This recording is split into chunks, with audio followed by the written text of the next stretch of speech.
इस घर की ओर जाएं तो वो दो स्वस्तिक जो तुमने बनाए हैं उस पर कावड़ का जल छींटना अवश्य चाहिए। उस घर से लक्ष्मी कभी समाप्त नहीं होती, उसमें भरी रहती है।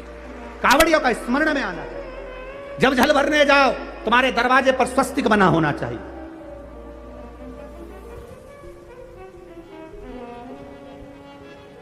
तुम्हारे दरवाजे पर दो स्वस्तिक का स्मरण होना चाहिए। मेरा शिव, मेरे गोरा, मेरा गणेश, मेरी रिद्धि, मेरी सिद्धि, मेरे देव नारायण, लक्ष्मी, राम, सीता, मेरे कृष्ण, मेरी राधा, सब वहीं पर विराजमान हो जाए, सर्वस्व वहीं।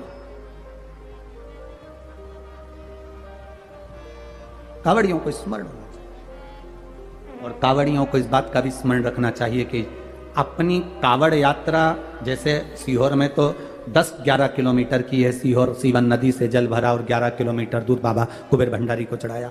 आप सुल्तानगंज से भर रहे हो, हरिद्वार से भर रहे हो, आप प्रयागराज से भर रहे हो, जहां से भी आप जल भर रहे हो या अपने नजदीक से भर रहे हो, जितनी दूर तक कावड़ लेकर जा रहे हो उतनी दूर तक तुम्हारे मुख से व्यर्थ की बात ना निकलते हुए भगवान का नाम निकलना चाहिए।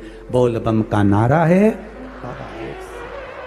बोल बम, बोल बम, बोल बम, बोल बम, बोल बम, बोल बम। ये तुम्हारे यहाँ पर छत्तीसगढ़ में माता बमलेश्वरी विराजमान है। कभी इनकी कथा सुनी तुमने कि बमलेश्वरी का चरित्र क्या था? बमलेश्वरी माता की कथा क्या थी? माता बमलेश्वरी कब प्रकट हुई? माता बमलेश्वरी के आने का कारण क्या था? क्यों माता बमलेश्वरी इस पावन धरा पर आकर विराजमान हुई? क्यों माता बमलेश्वरी ने तब साधना आराधना करी? क्यों माता बमलेश्वरी यहां पर विराजमान हुई? कभी विचार करा? मां बमलेश्वरी का कभी स्मरण आपके देवी भागवत में से उसको निकाल कर जब आप स्मरण करते कि भगवान कृष्ण से राधा जी कर रही हैं, देवी भागवत में भगवान कृष्ण से राधा जी कर रही हैं,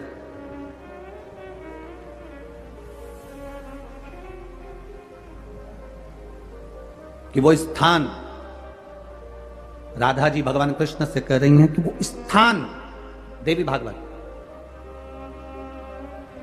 वो स्थान जहां पर पहुंचने के बाद जीव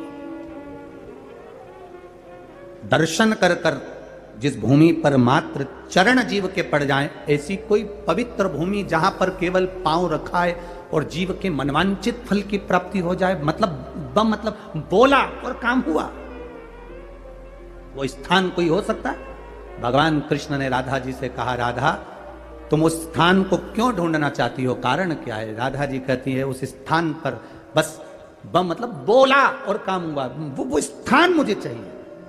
तो कहा, सुनो राधा, देवी भागवत, हे राधा, वो भूमि